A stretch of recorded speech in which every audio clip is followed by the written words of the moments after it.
हम देखते हैं कि इंडो यूएस स्ट्रेटेजिक कन्वर्जेंस। इसका मतलब क्या है कि इंडियन ओशन में अमेरिका और इंडिया किस तरह से कोऑपरेट कर रहा है और क्यों कोऑपरेट कर रहा है। ये दो क्वेश्चंस जो हैं वो इम्पोर्टेंट हैं।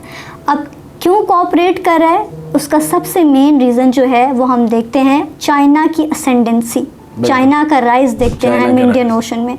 चाइना, आपने सुना ही होगा कि बेल्ट एंड रोड इनिशिएटिव जो है चाइना बना रहा है, उसका फर्दर ख़ास तौर पे कंपोनेंट जो है मैरीटाइम सिल्क रोड जो है वो इम्पोर्टेंट है, क्योंकि वो चाइना को कनेक्ट करती है through the oceans all the way to Europe west से। हाँ, और उसमें आप देखते हैं ख़ास तौर पे सी पैक जो है वो इम्पोर्टेंट है, जो चाइना का मलाका डायलेमा ख़त्म करके चाइना को एक शॉर्टेस्ट रूट प्रोवाइड करता है towards the Persian Middle East and then to Europe and then beyond Africa भी।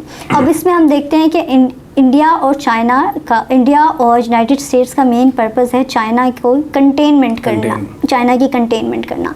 उस लिहाज से the both states are trying their level best कि हम कोई भी इस तरह की पार्टनरशिप्स करें जो कि ओवरऑल रीजन में इन दोनों स्टेट्स का रोल इन्हांस करें विज़ चाइना।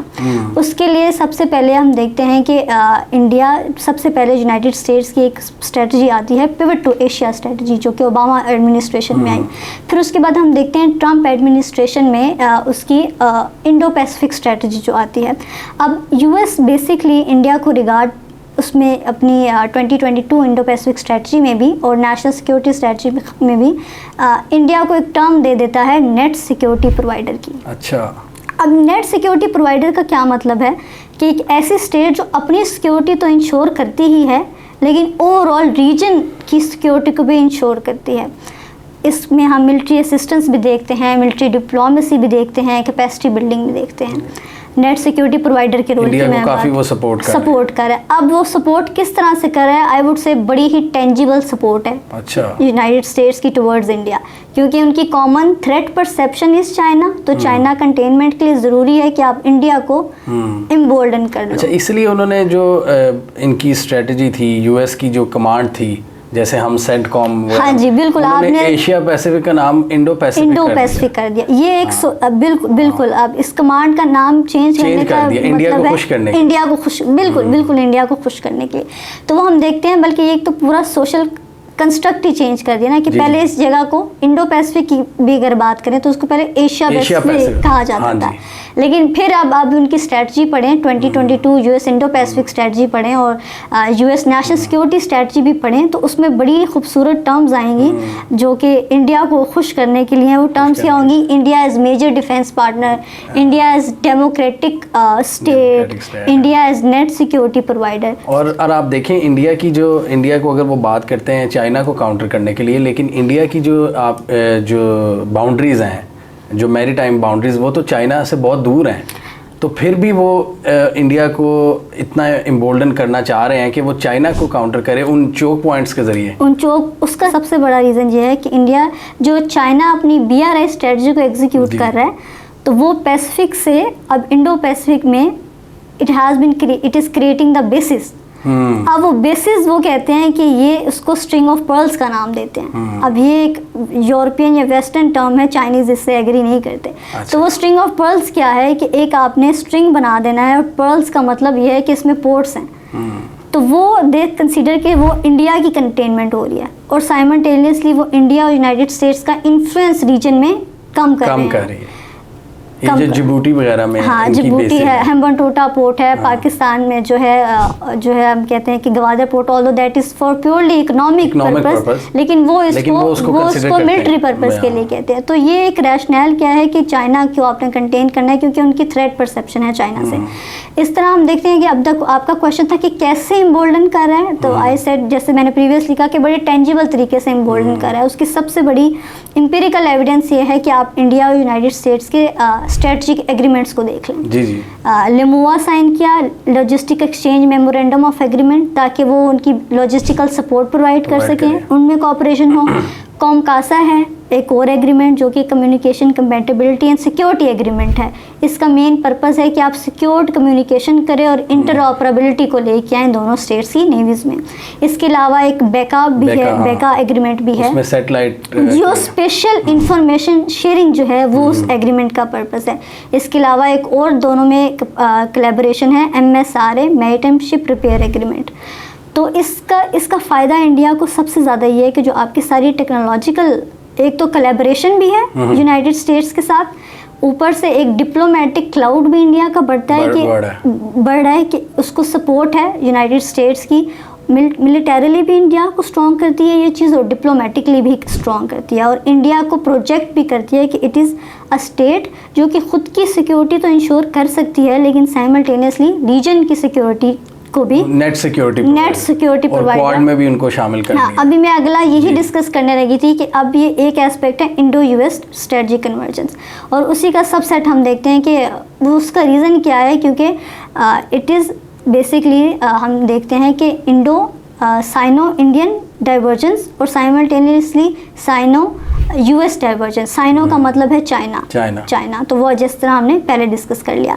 अब हम सेकंड एक मेन ट्रेंड जो है वो देखते हैं, वो अलायंसेस का ट्रेंड है इंडियन ओशन में स्ट्रेटजिक एनवायरनमेंट में। सबसे पहले आपने क्वाड का नाम सुना होगा। ये एक ऐसा एग्रीमेंट है जो कि ऑस्ट्रेलिया, जापान, यूएस और इंडिया के बीच में है। ऑल्दो दे कंसीडर कि वो एक इकोनॉमिक एग्रीमेंट है या फिर टेक्नोलॉजिकल एग्रीमेंट है, मिलिटरीली उसमें वो दे प्रोजेक्ट कि उसका मिलिट्री रोल नहीं है सच, लेकिन हम देखते हैं कि जब इस तरह के मेन अलायंसेस इनफॉर्मली अलायंसेस बन जाएं तो उनका मिलिट्री इम्पैक्ट तो इनएविटेबली आ जाता है। सिमिलरली एक और अलायंस हम देखते हैं दैट इज़ ऑकस। वो अगेन ऑल्दो उसमें इंडिया डायरेक्टली तो इंडिया तो नहीं है, उसमें ऑस्ट्रेलिया है, यूके और यूएस है, और वो लेकिन उसका सबसे मेन एस्पेक्ट ये है कि वो न्यूक्लियराइजेशन ऑफ द रीजन को एक फर्दर जो है वो इन्हांस करता है। उसमें न्यूक्लियर पावर सबमरीन्स है ऑस्ट्रेलिया उसको, और again what is the purpose कि आपने ऑस्ट्रेलिया की जो है पावर को इंक्रीज करना है विज़ चाइना। तो ये एक अलायंसेस का हम ट्रेंड देखते हैं इंडियन ओशन में। लेकिन इसके साइमल्टेनियसली ये तो अलायंसेस और स्ट्रेटजिक कन्वर्जेंस और डाइवर्जेंस के बगैर हम ये भी देखते हैं कि कुछ इनकी जो हैं स्टेट्स की अपनी यूनिलेटरल एक्शंस जो हैं वो क्या हैं ख़ास तौर अब, लेकिन दैट वाज अभी हमने डिस्कस किया purely from the perspective of India, China और यूएस। लेकिन हम देखते हैं कि इसका एक और ट्रेंड भी है जो कि पाकिस्तान और चाइना के पर्सपेक्टिव में हम देखते हैं कि पाकिस्तान और चाइना की collaboration with in the Indian ocean एक बड़ा की ट्रेंड है। और उसका अगेन रीज़न क्या है कि चाइना को अपना मलाका डायलेमा, मलाका जिस तरह मैंने पहले चोक पॉइंट था, मलाका स्ट्रेट पे कि सबसे चाइना का एक फियर है कि क्योंकि सारी उसकी ट्रेड मलाका जो है उससे चोक पॉइंट से होती है, तो अगेन उस फियर को उस स्ट्रेटजिक आप कह लें कि उस लूप होल को कवर करने के लिए बट चाइना हैज़ जस्ट कि China through the CPEC Punjab and Gwadar, बिल्कुल उस जो है पर्टिकुलरली थ्रू गवादर पोर्ट अगर हम देखें उसको उस डिस्टेंस को भी कवर करता है और वो आपको एक मोर फ्रेंडली ऑप्शन देता है। फ्रेंडली ऑप्शन है, शॉर्टेस्ट रूट है, कॉस्ट इफेक्टिव है और स्ट्रेटजिकली भी देखा जाए तो रिलायबल है। तो वो एक हम ट्रेंड देखते हैं कि सी पैक की वजह से पाकिस्तान और चाइना की जो कोलैबोरेशन है ख़ास तौर पे ये पाकिस्तान के लिए बड़ी बेनिफिशियल है। I think it's a golden opportunity for Pakistan कि उसको पूरी तरह से उस गवादर पोर्ट को जो है वो हार्नेस करे इस कोलैबोरेशन को। तो ये हम देखते हैं कि ट्रेंड है डाइवर्जेंस का भी और कन्वर्जेंस का भी with in the regional powers and with between the regional and extra regional powers. जितनी ये टेक्नोलॉजी और मिलिटरीली इनको इम्बोल्डन कर रहे हैं इंडिया को, कर तो वो चाइना के लिए शायद रहे हैं, लेकिन पाकिस्तान को भी इसका नुकसान तो होगा लॉन्ग टर्म में कि वही इक्विपमेंट पाकिस्तान के अगेंस्ट भी यूज हो सकता है। बिल्कुल। अब I would say the India is caching the China threat very pragmatically, बड़े अच्छे तरीके से वो उसको कैश कर रहे हैं। लेकिन अगेन हम देखते हैं कि चाइना के अगेंस्ट तो वो यूज़ कर सकते हैं, लेकिन साइमल्टेनियसली वही सारी वो एक आप कह लें कि एक टेक्नोलॉजिकल और मिलिट्री एसिमेट्री आपकी पाकिस्तान से भी लेके आ सकते हैं। और इस एसिमेट्री के अलावा आप ये देखते हैं कि इस तरह आपकी स्टेट का डिप्लोमेटिक क्लाउड जो है वो थोड़ा डिक्रीज़ होना शुरू हो जाए। अगर इंडिया ओवरऑल रीजन में नेट सिक्योरिटी प्रोवाइडर का रोल प्ले कर रहा है या तो आपका रोल कम तो होगा। आपकी वो एक आई वुड से कि डिप्लोमेटिकली आप थोड़ा सा हाइट साइड पे जाना शुरू कर देंगे। जी। तो ये पाकिस्तान की इट इज़ अ चैलेंज जिस पे फर्दर वर्क अपॉन करने की बहुत ज़रूरत है।